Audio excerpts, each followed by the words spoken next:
અવસંભવભીતિ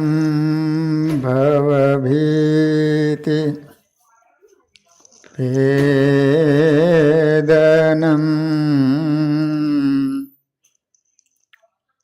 સુખસંપદ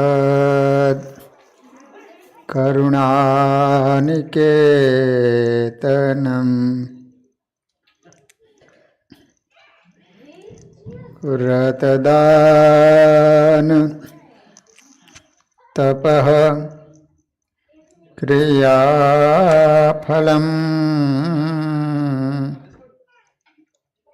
સહજાનંદ ગુરુમ ભજે સદા.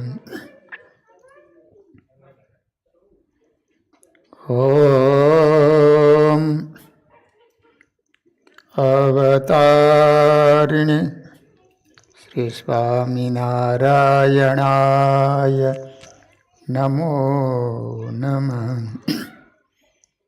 શ્રી હરિકૃષ્ણાય ઘનશ્યામાય નીલકંઠાય શરયુદાસાય નમો નમઃ.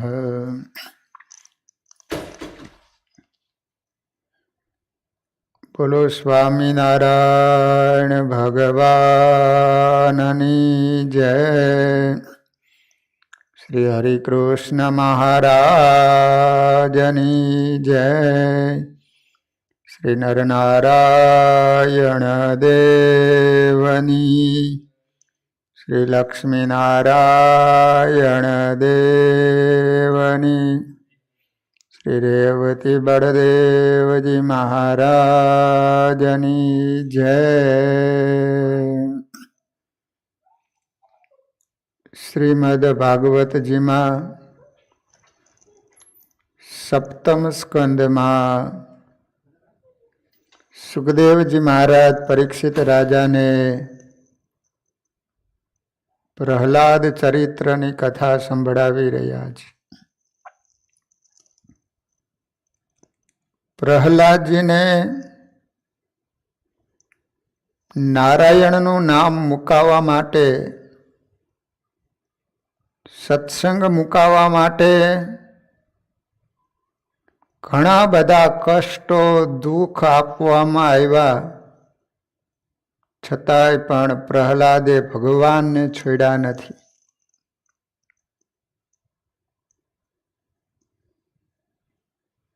જે સત્સંગ રાખે છે, ભગવાનને રાખે છે, એની મદદ ભગવાન કરે છે.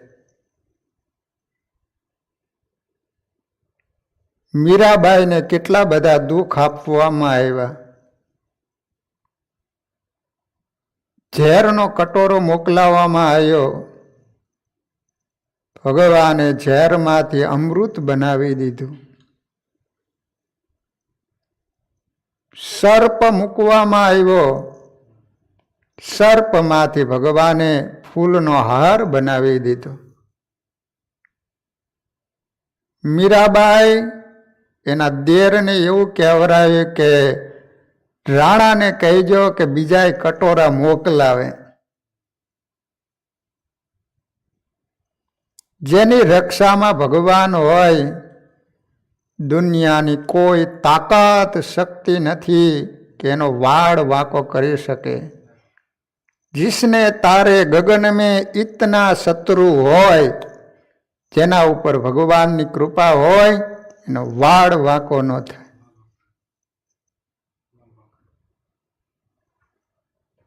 દ્રઢતા જોઈને રે તેની મદદ કરે મોરારી.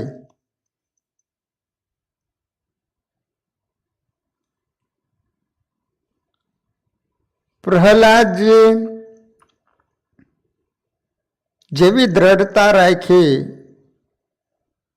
એવી જ દ્રઢતા સ્વામિનારાયણ સંપ્રદાયમાં કેટલા સ્ત્રી પુરુષોને ઘણા બધા દુઃખ આપવામાં આવ્યા, છતાંય પણ એને નિયમ, ધર્મ, સત્સંગ અને ભગવાનને છોડ્યા નથી.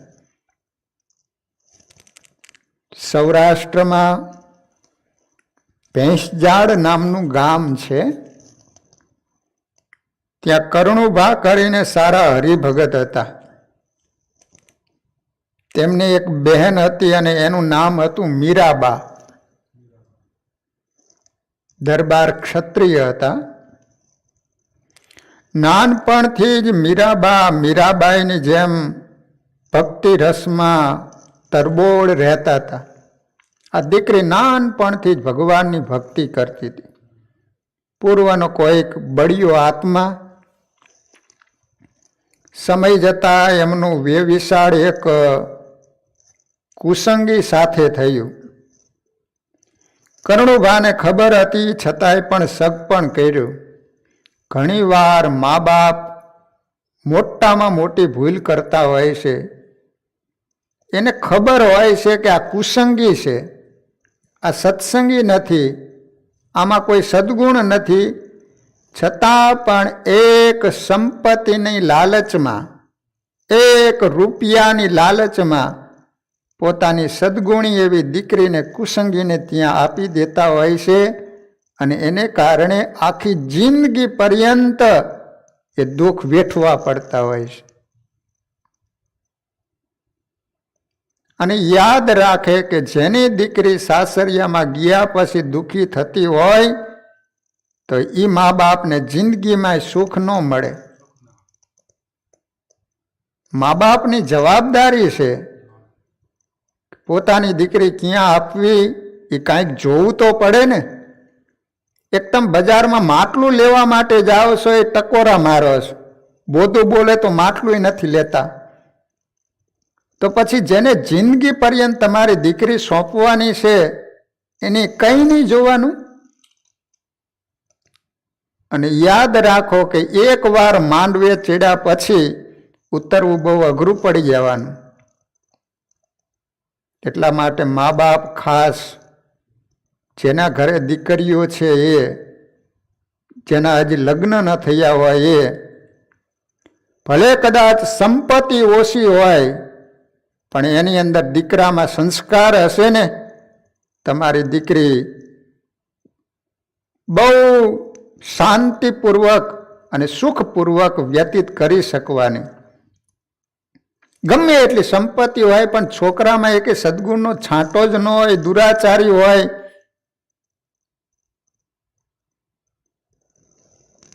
એટલે મા બાપની જવાબદારી બનતી હોય કે દીકરીની સગાઈ કરતા પહેલા અમુક પાસા ચેક કરે, અમુક પાસાનો તપાસ કરે. એની અંદર સદાચાર છે કે નહીં, એનામાં સંયમ છે કે નહીં,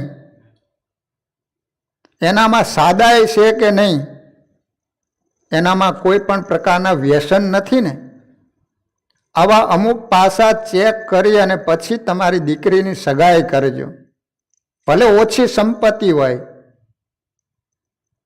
કેટલાય મા બાપ એકમાત્ર સંપત્તિને કારણે દીકરીઓ આપી દીધી, પણ એને અંદર કોઈ સદાચાર, કોઈ પણ ધર્મ નહીં હોવાને કારણે ત્યાં ગયા પછી બહુ દુઃખી થઈ છે. કોને કહેવું, શું કરવું, કયો હાલો. બંને બાજુ તકલીફ હોય. આ બાજુ મા બાપને ત્યાં આવી ન શકે અને ત્યાં જિંદગી પૂરી ન કરી શકે. સુડી વચ્ચે સોપારી જેવી દીકરીની દશા થાય. તો કરુણુભાને ખબર હતી, છતાંય પણ સગપણ કર્યું. એને ખબર જ છે કે આ દુરાચારી છે, દારૂડિયો છે, તો એની એની બેનના ત્યાં સગપણ કર્યા.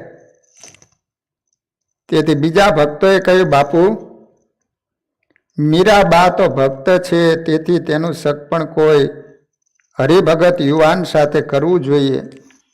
વળી શ્રી હરિએ પણ સૌ સત્સંગીઓને કહ્યું કે સત્સંગીની દીકરી લેવી અને સત્સંગીને દીકરી દેવી. આ બહુ સારામાં સારું ભગવાને કીધેલું.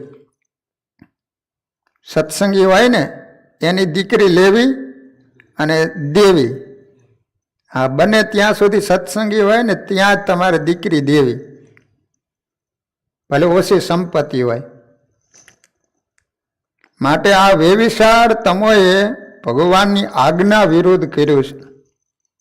ત્યારે કરણુભા બોલ્યા, વરરાજા ખૂબ ધનવાન છે, તેમજ મોટા રજવાડાના માલિક છે અને રૂપવાન પણ છે, ફક્ત વ્યસની છે એટલી જ ખામી છે. તે તો મીરા સાસરે જઈને એને સુધારી દેશે. એ સુધારી ન શકે, એ ઘેંસ તેલ છાંટી અને હળગે. આમ જવાબ આપી લગ્નનું નક્કી કર્યું. લગ્ન થયા. મીરાબાઈ સાસરે આવ્યા. ત્યાં તો દારૂની મહેફિલ જોઈ મીરાબાઈએ વિચાર કર્યો, અરે મારા ભાઈએ આવા ઠેકાણે મને કેમ પરણાવી? મારા સાસરિયા તો કુસંગી છે. આ રીતે અફસોસ કરતા કરતા શયનખંડમાં ગયા. મોડી રાત્રિએ એનો પતિ નશાના કેફમાં હાથમાં દારૂની બોટલ લઈને આવ્યો. આવીને મીરાબાઈને કહેવા લાગ્યો, લે લે મીરા, મારા હાથની પ્રેમની પ્યાલી. મીરાબાઈએ તો સ્પષ્ટ ના કહી દીધી. તેથી પેલાને ક્રોધ ચડ્યો. બસ ત્યારથી બંનેને અણબનાવ શરૂ થયો. વારંવાર પેલો દારૂ પીવા માટે મીરાબેનને મનાવા લાગ્યો, છતાં ન પીધો એટલે પકડીને પરાયણે પાવા ગયો. તુરંત મીરાબેન તેના બાહુ પાસમાંથી છટકી અને રૂમમાં જતા રહ્યા અને અંદરથી બારણું બંધ કરી દીધું. ઘરમાં શ્રીહરિની મૂર્તિ સામુ બેસીને પ્રાર્થના કરવા લાગ્યા અને ચોધાર આંસુએ રડવા લાગ્યા. આ રીતે સતત 3 દિવસ સુધી અન્ન જળ લીધા સિવાય શ્રીહરિની પ્રાર્થના કરી. મીરાબહેનની આટલી બધી દ્રઢતા અને ધીરજ જોઈને ભક્ત વત્સલ શ્રીહરિ પ્રગટ થયા અને પ્રેમથી મીરા ઉપર હાથ ફેરવવા લાગ્યા. તેમજ મીરાનું કષ્ટ જોઈને શ્રીહરિની આંખમાં આંસુ આવી ગયા. ભગવાન પ્રગટ થયા. સ્વામિનારાયણ ભગવાન આવ્યા અને દીકરી હતી ને, એનું નામ મીરાબાઈ હતું. એના ઉપર હાથ ફેરવવા માંડ્યા ભગવાન. ભગવાનની આંખમાં જ આંસુ આવી ગયા. દિવ્ય ભોજનનો થાળ લાવી શ્રીહરિએ પોતાના હાથથી મીરાબહેનના મુખમાં કોળિયા મૂકી અતિ પ્રેમથી જમાડ્યા. પછી પૂછ્યું, હે મીરા, બોલો, તમારી શું ઈચ્છા છે? હું તમારા ઉપર પ્રસન્ન થયો છું. મારા માટે તમે આટલા બધા દુઃખો સહન કર્યા છે, માટે તમારી ઈચ્છા હોય તે માગી લ્યો. તુરંત મીરાબેને માગ્યું, હે પ્રભુ, આ યમપુરી જેવા ઘરમાં રહેવું નથી, માટે તમારા ધામમાં લઈ જાઓ. તુરંત ભૌતિક દેહનો ત્યાગ કરાવી દિવ્ય દેહ ધારણ કરાવી શ્રીહરિ અક્ષરધામમાં લઈ ગયા. ત્યાર પછી શ્રીહરિએ ભેંસજાળ જઈને કરણુભાને રાત્રિએ દર્શન દઈ ક્રોધ કરીને કહ્યું, હે કરણુભા, એના ભાઈ હતા ને એને ભગવાને જગાડ્યા અને કીધું કે કરણુભા, તમે અહીંયા સુખેથી આરામ કરો છો, પરંતુ તમારી બહેનની શી હાલત થઈ છે એ જાણો છો? રજવાડાના લોભથી પરવશ થઈ તમે એક દારૂડિયા સાથે તમારી બહેનના લગ્ન કર્યા. તમને આખા સત્સંગમાંથી કોઈ સત્સંગીનો દીકરો ધ્યાનમાં ન આવ્યો? શું સત્સંગીઓને દીકરા નથી? તેઓને છોડીને એક કુસંગીને ઘેર તમારી બહેનને ફેંકી દીધી, તેની જિંદગીનો વિચાર પણ ન કર્યો. આ રીતે ક્રોધાયમાન થઈને શ્રીહરિને બોલતા સાંભળી કરણુભા આભાજ બની ગયા. તેથી એકદમ પ્રભુના પગમાં પડી માફી માગવા લાગ્યા. ત્યારે શ્રીહરિ બોલ્યા, તમારી બહેનને હું ધામમાં લઈ ગયો છું, તેથી એના સસરાને ઘેર તમે જઈશો નહીં. આટલું બોલી શ્રીહરિ અંતર્ધાન થઈ ગયા. પછી તો કરણુભાને પારાવાર પસ્તાવો થવા લાગ્યો અને હરિભક્તોએ કહેલ શબ્દો યાદ આવ્યા. તેથી પોક મૂકીને રડવા લાગ્યા. પરંતુ રાયડા પૈસેનું ડાપણ શા કામનું? હે ભક્તો, આ પ્રસંગમાંથી આપણે એ શીખવાનું છે કે આપણે બહેન દીકરીના લગ્ન સત્સંગીઓ સાથે જ કરવા અને આપણા દીકરા માટે પણ સત્સંગીની દીકરી લાવી એ જ આ પ્રસંગનું રહસ્ય છે. હે ભક્તો, સૌરાષ્ટ્રમાં જેતપુર નામનું રળિયાળું ગામ છે. જેતપુર જુનાગઢની બાજુમાં આવ્યું. ત્યાં અનેક વાર રામાનંદ સ્વામી પધાર્યા હતા અને સ્વામિનારાયણ ભગવાને ત્યાં રામાનંદ સ્વામીએ ગાદી બેસાડીને ઉદ્ધવ સંપ્રદાયના આચાર્ય બનાવ્યા હતા. આવા પવિત્ર તીર્થસ્થાનમાં કડવીબાઈ નામના એક ચુસ્ત નિયમ પાલક હરિભગત રહેતા હતા. પરંતુ એમનો પતિ કુસંગી હતો. તેથી સત્સંગ છોડાવવા માટે અનેક રીતે પરેશાન કરતો, પરંતુ કડવીબેને સત્સંગ છોડ્યો નહોતો. એક વખત કડવીબેન જેતપુરની સીમમાં ઘાસ વાઢતા હતા. ત્યાં ધોરાજીથી શ્રીહરિ જેતપુર આવતા હતા. કડવીબાઈને જોઈ શ્રીહરિ કહેવા લાગ્યા, અરે કડવીબાઈ, ભગવાન ભજવા હોય એને આવા ફેલ ન કરવા જોઈએ. ત્યારે કડવીબાઈ કહે, હે મહારાજ, હું તો શિર સાથે તમારા નિયમો પાડું છું. તમે કેમ એમ બોલો છો? છતાં તમે કહો એમ કરવા તૈયાર છું. ત્યારે શ્રીહરિ બોલ્યા, માથું મુંડાવીને સાદા વસ્ત્રો પહેરીને રહો. તુરંત કડવીબેન ઘેર ગયા અને વાણંદને બોલાવીને મુંડન કરાવી સાદા વસ્ત્રો પહેરી લીધા. આવું દ્રશ્ય જોઈને એના પતિએ કડવીબાઈને ખૂબ માર્યા. ત્યાર પછી દરરોજ રાત્રે પલંગનો એક પાયો કડવીબેનની છાતી ઉપર રાખીને સુવા લાગ્યો. કેટલું દુઃખ આપે! અહીં છાતી ઉપર પલંગનો પાયો મૂકવાનો. હા, બેડકા.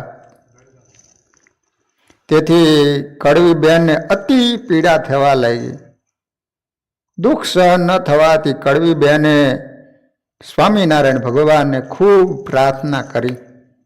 તેથી ભક્તવત્સલ શ્રીહરિએ દર્શન દઈને કહ્યું, કાલે તું પાણી ભરવાના નિમિત્તે ભાદર નદીએ જજે. જેતપુરમાં ભાદર નદી છે, રિવર નદી. ત્યાં પૂર આવેલું હશે, તેમાં તું પડજે. મારી ઈચ્છાથી તું પાણી ઉપર ચાલી શકીશ. પછી સામે કિનારે જજે, ત્યાં એક વેલડું ઊભું હશે, તેમાં બેસી જજે, એટલે તને ગઢપુર પહોંચાડી દેશે. ભગવાને બધી વ્યવસ્થા કરાવી દીધી. એ કે પાણીમાં તમે પડતું મૂકશો ને તો તમે બુડશો નહીં. જે રીતે પૃથ્વી ઉપર ચાલો છો ને એ રીતે પાણી ઉપર ચાલશો. અને સામે રથ ઊભો હોય છે.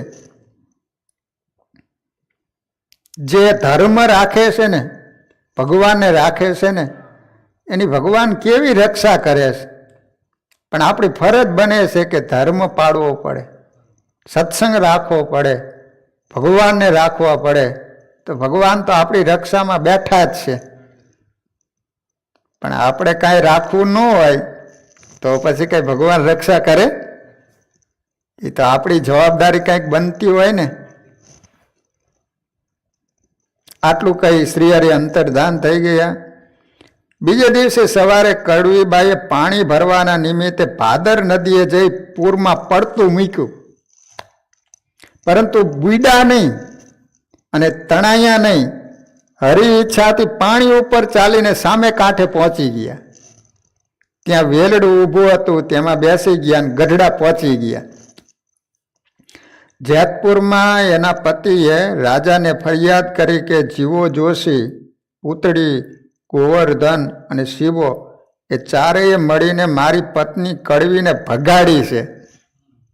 તુરંત રાજાએ ચારેયને બોલાવીને કહ્યું, તમારા સત્સંગમાંથી કડવી મળશે તો તમારા ચારેયના માથા ડૂલ થશે, તમારા ચારેયના મસ્તક હું કાપી નાખીશ. ત્યારે ચારેય ભક્તોએ કહ્યું, અમોએ કડવીને ભગાડી નથી, તેથી અમારા સત્સંગમાંથી કડવી જડે તો અમો માથા આપવા તૈયાર છીએ. એના પતિ એમ કીધું રાજાને કે આ સત્સંગી હોય મારી પત્નીને ભગાડી મૂકી, ક્યાંક હંતાડી દીધી.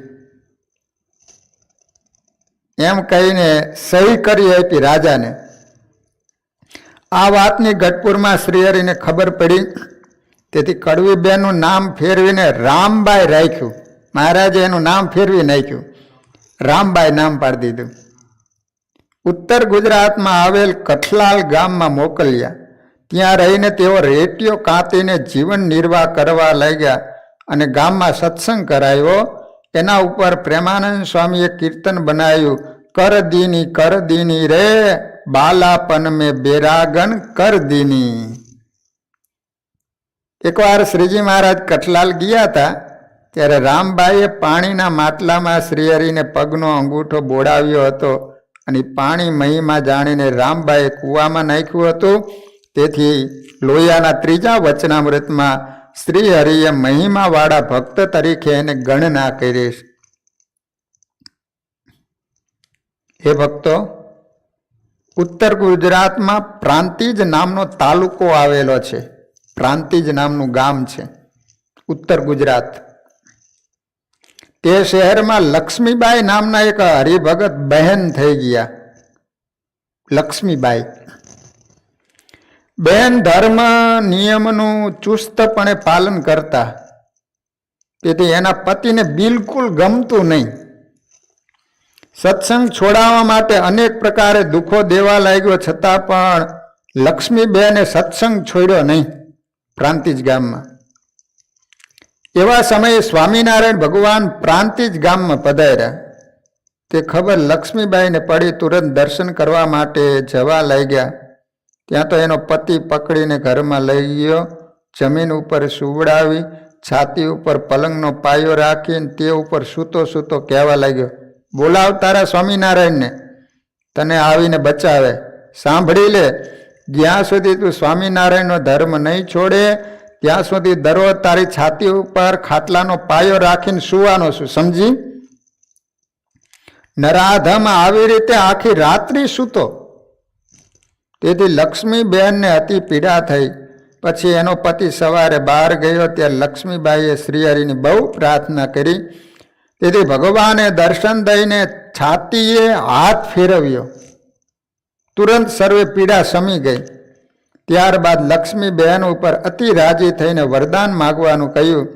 ત્યારે તેઓએ માગ્યું, હે મહારાજ, આવા પાપી ભેડું મારે રહેવું નથી, માટે તમારા ધામમાં લઈ જાઓ. તુરંત હરિજી લક્ષ્મીબહેનના જીવાત્માને ભાગવતી તનું ધારણ કરાવી દિવ્ય વિમાનમાં બેસાડીને ધામમાં લઈ ગયા. લો, આ રીતે લક્ષ્મીબાઈએ સત્સંગ રાખ્યો.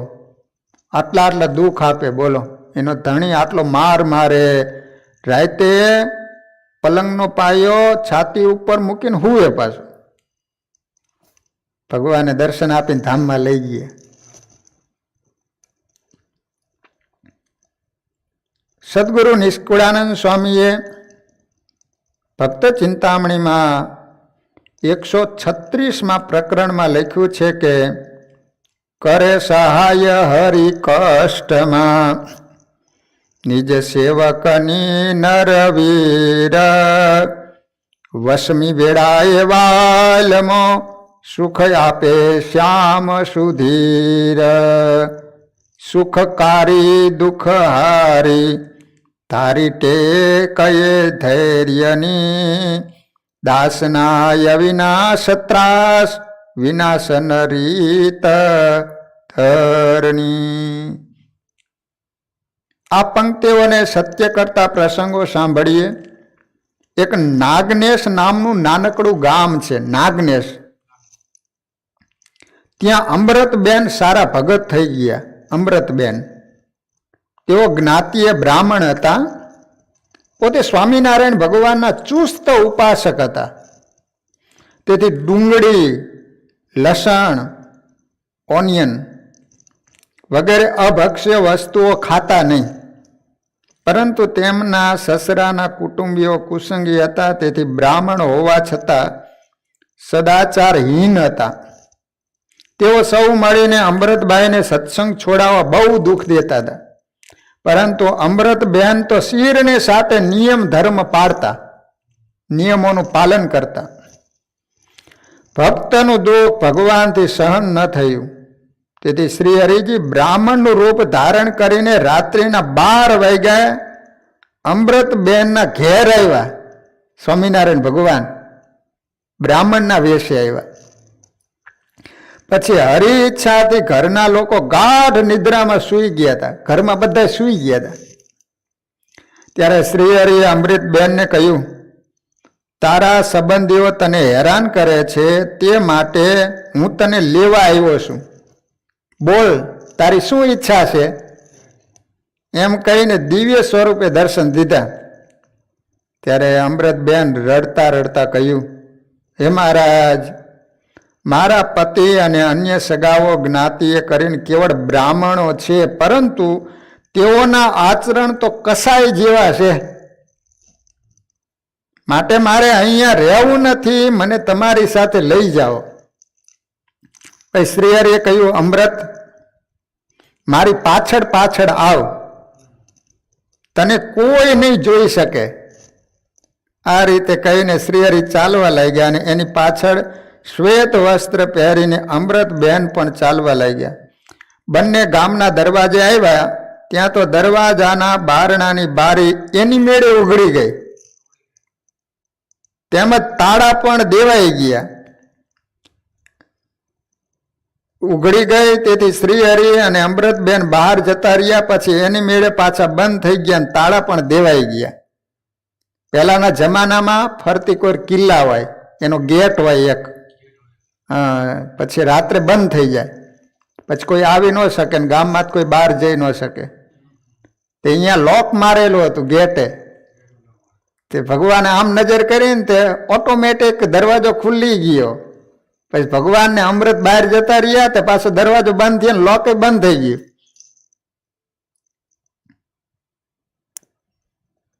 આ બધું દ્રશ્ય ત્યાં ચોકી કરતા દરવાણીએ જોયું. તેથી આશ્ચર્ય પામી ગયો. આ બાજુ અમૃતબાઈનો પતિ રાત્રિએ જાગી ગયો. જોયું ત્યાં તો અમૃતબાઈને ન જોયા. તુરંત બીજા લોકોને જગાડ્યા અને સૌ ભેગા મળીને ગામમાં ગોતવા લાગ્યા. ત્યારે ચોકીદારે કહ્યું, એક પુરુષ અને એક સ્ત્રી હમણાં બારીએથી નીકળી ગયા અને બારી એની મેળે વસાઈ ગઈ, તે નજરે જોયું. એવું સાંભળીને સૌ કહેવા લાગ્યા, એના સ્વામિનારાયણ આવીને અમૃતને લઈ ગયા. પછી સૌ વિલે મોઢે ઘરે ગયા. લો, આ રીતે ભગવાને અમૃતબાઈની રક્ષા કરી.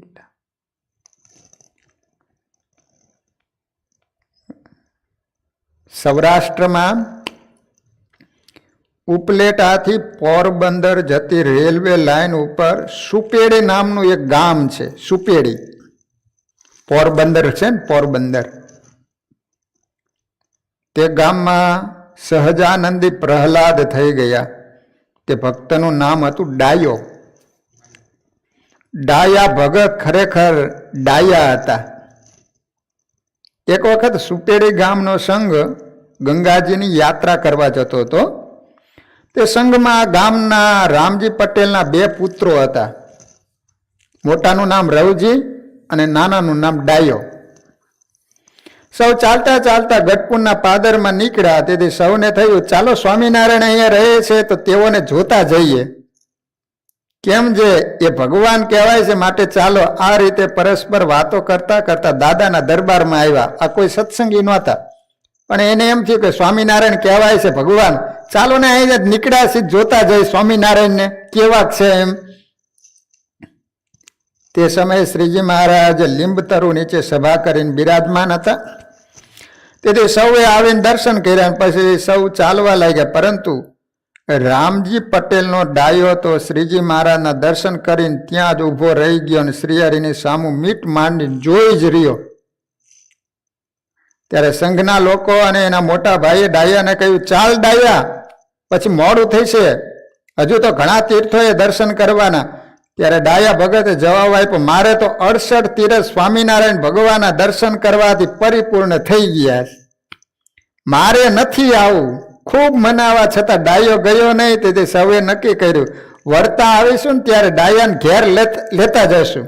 આપણે ગંગાજીની યાત્રા કરી આવીએ, પછી રિટર્ન વળશું ને ત્યારે આને લેતા જઈશું. એમ કહીને સર્વે લોકો ગંગાજીએ ગયા અને એક તીર્થો કરતા કરતા 2 મહિને પાછા ગઢપુર આવ્યા. ગઢપુરમાં ડાયા ભગત 2 મહિના રહીને સાધુનો સમાગમ કરીને પાકા ભગત બની ગયા. પેલા લોકોએ આવી સુપેડી આવવાનું કહ્યું. સુપેડી ગામ છે, પરંતુ ડાયાએ સ્પષ્ટ ના કહી દીધી. તેથી સૌ પરસ્પર કહેવા લાગ્યા, અરે જોયું, ડાયાને સ્વામિનારાયણે ભૂરકી નાખીને વશ કરી લીધો છે, એટલે આવતો નથી. આ રીતે વાતો કરતા બીજે દિવસે સાંજે સુપેડી આવ્યા. ગામ લોકોએ સામયિક કર્યું. રામજી પટેલ પણ દીકરાઓને લેવા આવ્યા. ત્યાં તો ડાયાને ન જોયો. તેથી મોટા દીકરાને પૂછ્યું, એલા રવલા, ડાયો કેમ દેખાતો નથી? ત્યારે દરેક લોકોએ કહ્યું, એને સ્વામિનારાયણે ભૂરકી નાખીને ગઢડામાં રોકી રાખ્યો છે. આવી વાત સાંભળતા હવે રામજી પટેલના રોમમાં ક્રોધ વ્યાપ્યો અને રવજીને કહ્યું, તું ગમે એમ કરીને ડાયાને લઈ આવ, તો તું મારો દીકરો ખરો, જા. તુરંત રવજી એના ભાઈબંધોને લઈને ગઢપુર આવ્યો. શ્રી હરિજીને કહ્યું, એ સ્વામિનારાયણ, મારા ભાઈને ઘર મોકલો, નહીતર જોયા જેવી થઈ છે, સમજ્યા? પછી શ્રી હરિએ ડાયાને કહ્યું, ડાયા તું ઘેર જા, ત્યાં રહીને અમારું ભજન કરજે. શ્રી હરિની આજ્ઞા થતા તુરંત ડાયો સુપેડી આવ્યા. સવારે નાહીને પૂજા કરવા લાગ્યો. ત્યાં તો હિરણ્યકશિપુ જેવા એના બાપે પ્રહલાદ જેવા ડાયાને કહ્યું, અયેલા ડાયલા, આ સ્વામિનારાયણની પૂજા આપણા ઘરે કરાય નહીં, સમજ્યો? લાવતારી પૂજા. અને આજ પછી ક્યારે સ્વામિનારાયણનું નામ લીધું ને તો મારા જેવો કોઈ ભૂંડો નથી, એમ સમજી લેજે. એમ કહીને પૂજા છૂટવી લીધી. એટલે ડાયો માનસી પૂજા કરીને ધૂન બોલવા લાગ્યો. ત્યારે નરાધમ રામજી પટેલ ડાયા ભગતને ખૂબ મારવા લાગ્યો. છતાં પણ ડાયાએ નામ લેવાનું બંધ ન કર્યું.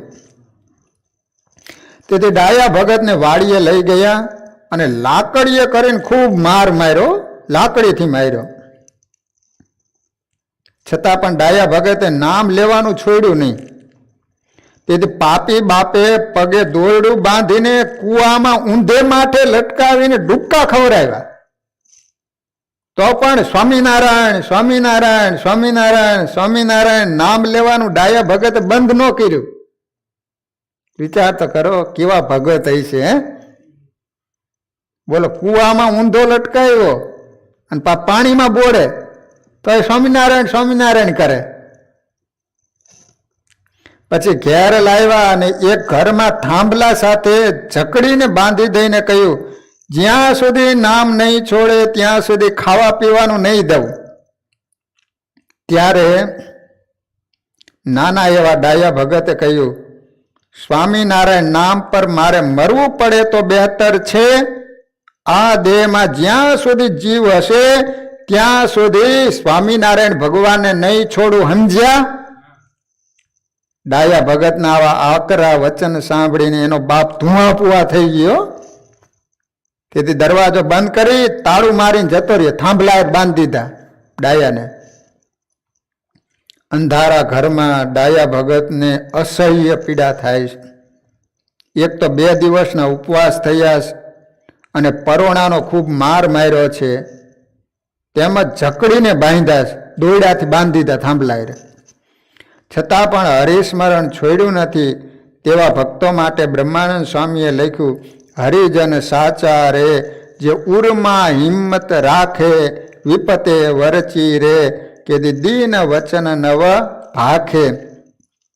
જગનું સુખ દુઃખ રે, માઈક મિથ્યા કરી જાણે, તન ધન જાતા રે, અંતરમાં શોક ન જાણે. પર ઉપકારી રે, જન પ્રેમ નિયમમાં પૂરા, દેહિક દુઃખ મારે, દાજે નહીં સાધુ સુરા. હરિને સમરે રે, નિત્ય અવનિશ ઉમંગ ભરિયા, સર્વતજીને રે, નટ નાગર વાલા કર્યા. બ્રહ્માનંદ કહે રે, એવા હરિજનની બલિહારી, મસ્તક જાતા રે, નવ મેલે ટેક વિસારી. માથું જાય છતાંય પણ ટેક ન મૂકે. એ વખતો ડાયા ભગતની આટલી બધી ધીરજતા જોઈને શ્રી હરિજી રાત્રિના 3 વાગે ભોજનના તાળ સાથે પ્રગટ થયા અને ડાયાના શરીરે હાથ ફેરવ્યો. ત્યાં તો બંધન છૂટી ગયા, તમે સર્વ પીડા શમી ગઈ. પછી શ્રી હરિએ પોતાના હાથથી કોળિયા લઈ ડાયા ભગતને જમાડ્યા અને પછી પૂછ્યું, તારી શું ઈચ્છા છે? ત્યારે ડાયા ભગતે કહ્યું, મને તમારી સાથે લઈ જાઓ. તુરંત શ્રી હરિએ આંખો મીચવા કહ્યું, પછી ખોલવાનું કહ્યું. ખોલી ત્યાં તો દાદાનો દરબાર ગઢ. ડાયા ભગતના હર્ષનો પાર ન રહ્યો.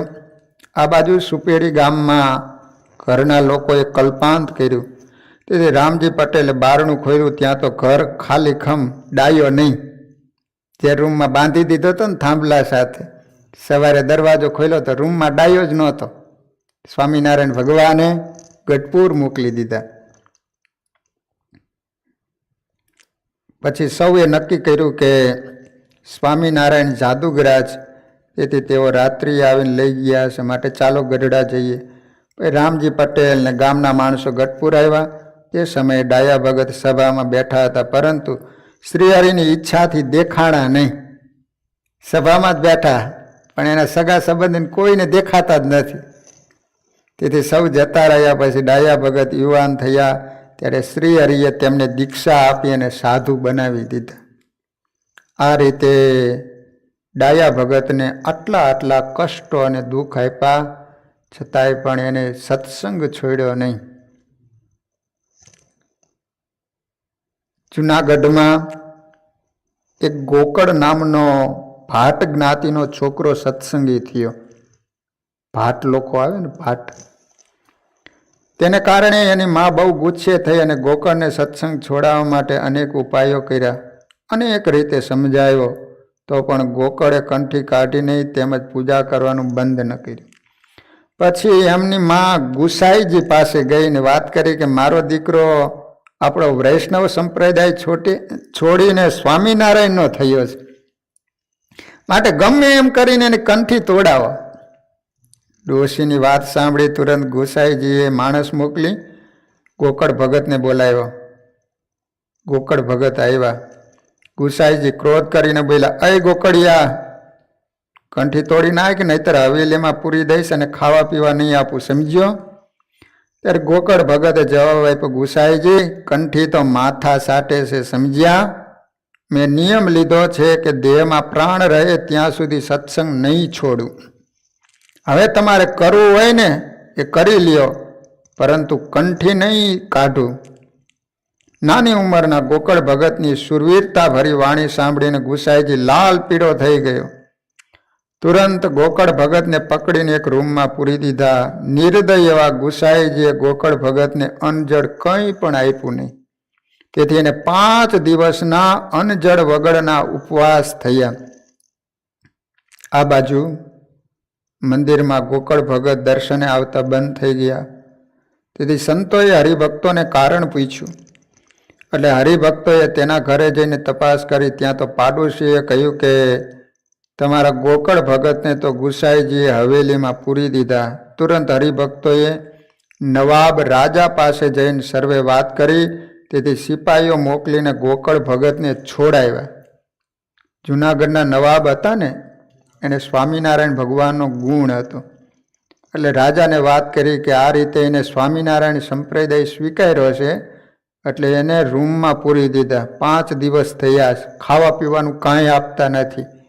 સત્સંગ છોડાવવા માટે આવી રીતના દુઃખ આપે. તરત જ નવાબે કીધું, એટલે એમને છોડી દીધા.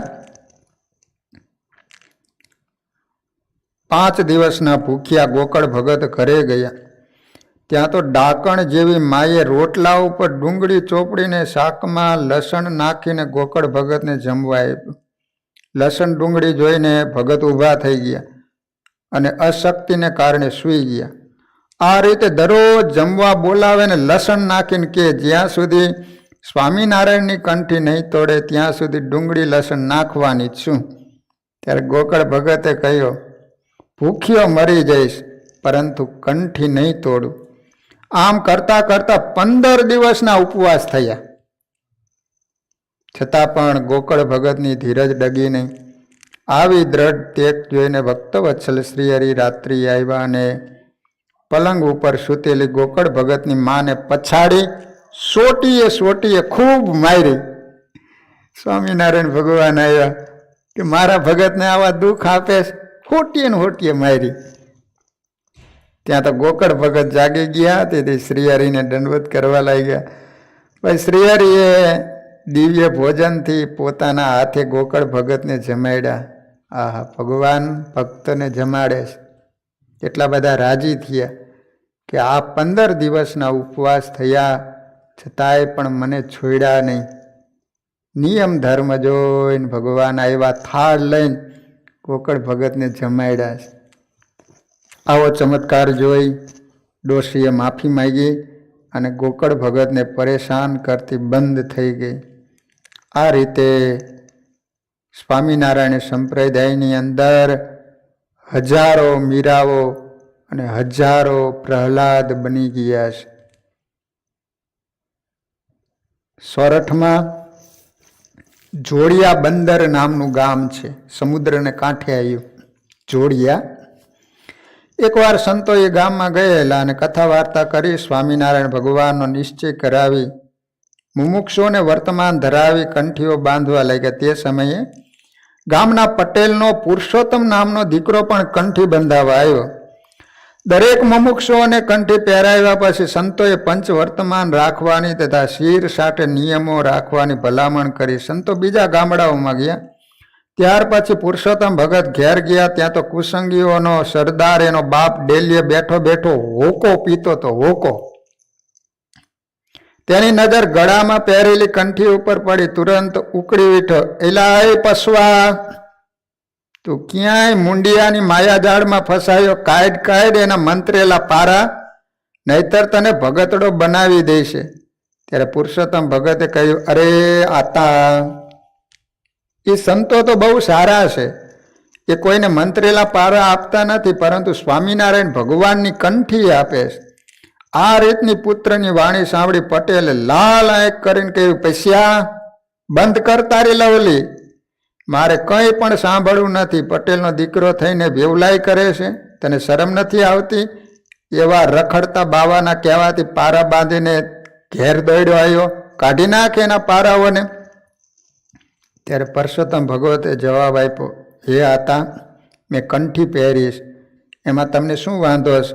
કંઠી તો મારા માથા સાટે છે, તે નહીં નીકળે, સમજ્યા? ત્યાં તો એકદમ ગુસ્સે થઈને પટેલ બોલ્યો, સાંભળી લે પસવા, જો તારે સ્વામિનારાયણની કંઠી ન કાઢવી હોય તો નીકળી જા મારા ઘરમાંથી બહાર, કોઈ દી પગ મૂકતો નહીં મારા ઘરમાં, સમજ્યો? સગા બાપના આ રીતના વચન સાંભળીને એકના એક દીકરા પુરુષોત્તમ ભગત તુરત ઘરની બહાર નીકળી ગયા અને સત્સંગીઓના ગામમાં જઈને રહેવા લાગ્યા. આ પ્રસંગને હરિલીલામૃત ગ્રંથમાં વિહારી લાલજી મહારાજે લખેલો છે કે ભલા જોડિયા બંદર માય હતો એક પટેલ તે ત્યાંય, સત્સંગે તેનો સૂત થયો, તેથી તાત તો રીસાય રહ્યો. સત્સંગ છોડાવવાને છેક એણે કીધા ઉપાય અનેક, ઘરમાંથી તેને કાઢી મૂક્યો, તોય તે નહીં સત્સંગ ચૂક્યો. પ્રહલાદ જેવા દ્રઢ ભક્ત સત્સંગમાં છે અગણિત, આજ સગા કુટુંબી બહુ દુઃખ દે છે, તથાપિ સત્સંગ સદા સજે છે. મેરુ ચડે ભૂમિ ફણીન્દ્ર મૂકે, કે વેદ વાણી વિધિ દેવ ચૂકે, ભાનુ ઉદે પશ્ચિમ પાસ થાય, તથાપિ સત્સંગ નહીં તજાય. કદાચ પૂર્વમાં સૂરજ ઉગે છે ને, કદાચ આથમણો ઉગે, આ પૃથ્વી છે, મેરુ પર્વત છે, કોઈ દિવસ ચલાયમાન થાય નહીં. કદાચ સંભવ છે કે મેરુ પર્વત કદાચ ચલાયમાન થાય, પણ જે મને સત્સંગ થયો છે, મને ભગવાન મળ્યા છે, એને તો હું નહીં જ છોડું. ધીરા રહી ધીરજ ચિત્ત ધારો, સત્સંગ કેરો મહિમા વિચારો, સારું ચણાવે ઘર શ્રેષ્ઠ ઘાટે, તજાય શું મચ્છર દુઃખ માટે. તમે કરોડ રૂપિયાનો બંગલો બનાવ્યો હોય, એમાં એક મચ્છર આવી અને દુઃખ આપતું હોય, તો એને કારણે કોઈ માણસ કરોડ રૂપિયાનો બંગલો છોડી દે? એમ પ્રહલાદજી એની માં કયાધું છે ને, બહુ જ્યારે દુઃખ આપ્યું ને ત્યારે માં હોય એનાથી દુઃખ જોયું ન જાય. એટલે નાના એવા પ્રહલાદને બેસાડીને માં કહે છે કે બેટા, તારા પિતાજી તને આટલું આટલું દુઃખ આપે છે, છતાં તું નારાયણનું નામ કેમ નથી મૂકતો? બેટા, તું નારાયણનું નામ છોડી દે.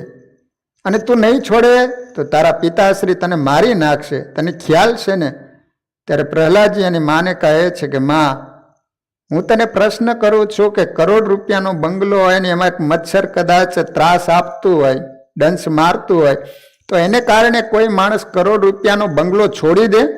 તો કે ના બેટા, એક મચ્છરને કારણે એના ત્રાસથી કરોડ રૂપિયાનો બંગલો ન છોડી દે. તો તું મને એમ કહેશ કે ભગવાનને છોડી દે, નારાયણને? મારો બાપ તો નારાયણની આગળ મચ્છરિયા જેવો છે. એ કદાચ ત્રાસ આપે તો એને કારણે માં તું મને નારાયણનું નામ મૂકવાનું કહેશ? એ તો કોઈ કાળે નહીં બને એમ. તો આ રીતે પ્રહલાદજીને મારી નાખવા માટે હિરણ્યકશિપુએ અનેક પ્રકારના ઉપાય કર્યા છે. પણ ગુણાતીતાનંદ સ્વામીએ વાતોમાં લખ્યું છે કે પ્રહલાદનું શરીર હતું ને એને જીવ કહેતા આત્મા કરી નાખ્યો હતો, કે એને કારણે કંઈ થતું જ નહોતું. તો વાલા ભક્તજનો, પ્રહલાદ ચરિત્રની કથા બાકીની આપણે કાલે શ્રવણ કરીશું. અહીંયા કથાનો સમય પૂરો. વાલા ભક્તજનો, આજે પવિત્ર પૂનમનો દિવસ આપણા મંદિરમાં બિરાજતા મહાપ્રતાપી ઘનશ્યામ મહારાજ, રાધાકૃષ્ણ દેવ, નરનારાયણ દેવ, શ્રી રેવતી બળદેવજી મહારાજ બહુ પ્રતાપી છે. તમામ ભક્તો જે સંકલ્પ કરે છે એ બધા જ સંકલ્પો પૂરા કરનારા પૂનમના દિવસે આપણા મંદિરમાં સવારથી સાંજ સુધીમાં કેટલા બધા ભાઈઓ બહેનો, દીકરા દીકરીઓ દર્શન કરવા માટે આવે છે. બધાને દેવ પ્રત્યે શ્રદ્ધા, મમત્વ છે. તો વાલા ભક્તજનો, પૂનમના દિવસે ભગવાનના ચરણોમાં પ્રાર્થના કરીએ કે જેના જે સંકલ્પો હોય બધા જ સંકલ્પો પૂરા કરે, ભગવાન ખૂબ સુખિયા બનાવે. તો હરિસ્મરણ સાથે કથાને વિરામ. સ્વામિનારાયણ સ્વામિનારાયણ સ્વામિનારાયણ સ્વામિનારાયણ સ્વામી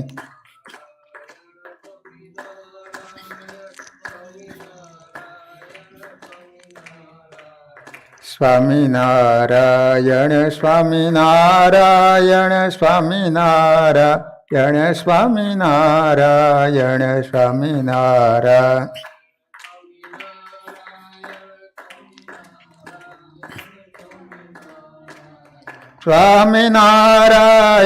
સ્વામિનારાયણ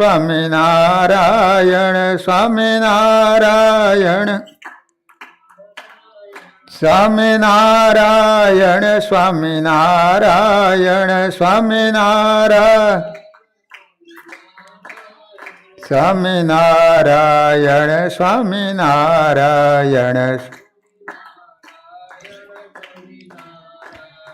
સ્વામિનારાયણ સ્વામિનારાયણ. સહજાન મહારાજની જય.